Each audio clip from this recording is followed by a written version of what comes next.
Welcome back to Record Rift, the channel where history comes alive. Today, we're diving into one of the most brutal and devastating conflicts in European history, the 30 Years' War.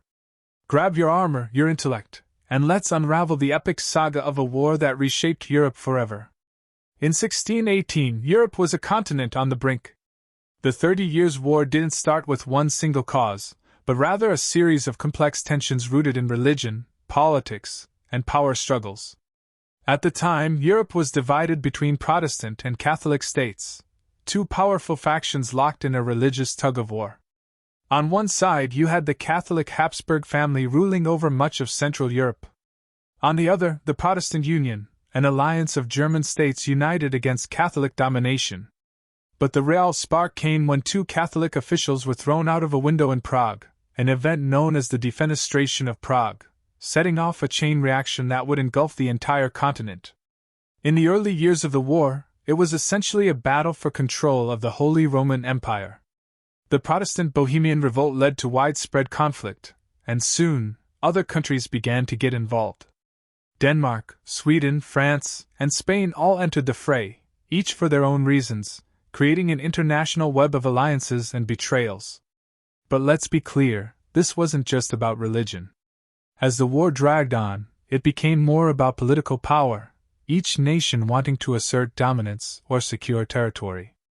The war saw the rise of some fascinating military leaders, like the Swedish King Gustavus Adolphus, whose innovative strategies on the battlefield made him one of the war's most successful commanders. Now, let's talk about the staggering impact of this war. The 30 Years' War wasn't just deadly, it was catastrophic. Over 8 million people died, through a combination of direct combat, starvation, disease, and the brutal winter conditions that plagued armies. Entire cities were destroyed. In fact, the war left large parts of Germany in ruins. The agricultural economy collapsed, and the people of Europe were left to pick up the pieces of a shattered world. After decades of destruction, the war finally came to an end with the signing of the Peace of Westphalia in 1648. This series of treaties, signed in cities like Münster and Osnabrück, would go down in history as a turning point for Europe. The treaties did more than end the war. They redefined Europe's political landscape. For one, they allowed for greater religious tolerance, recognizing the right of rulers to determine the religion of their own states. But they also marked the rise of powerful nation-states, like France and Sweden, and signaled the decline of the Holy Roman Empire. So, what's the legacy of the 30 Years' War? It's clear that the war shaped Europe's political order for centuries to come. The balance of power that emerged from the Peace of Westphalia laid the foundation for modern international diplomacy. The concept of state sovereignty became more entrenched, and the war marked the beginning of the end for religious wars in Europe, as secular concerns began to dominate. And perhaps most importantly, the 30 Years' War reminded us of the brutal cost of unchecked power struggles.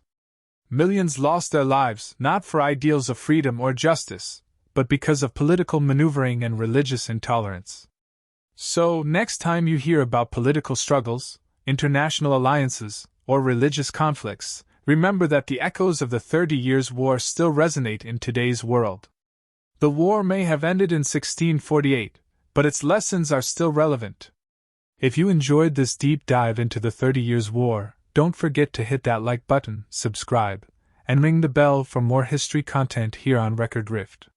Let us know in the comments what other historical events you'd like us to explore. Until next time, stay curious and keep learning.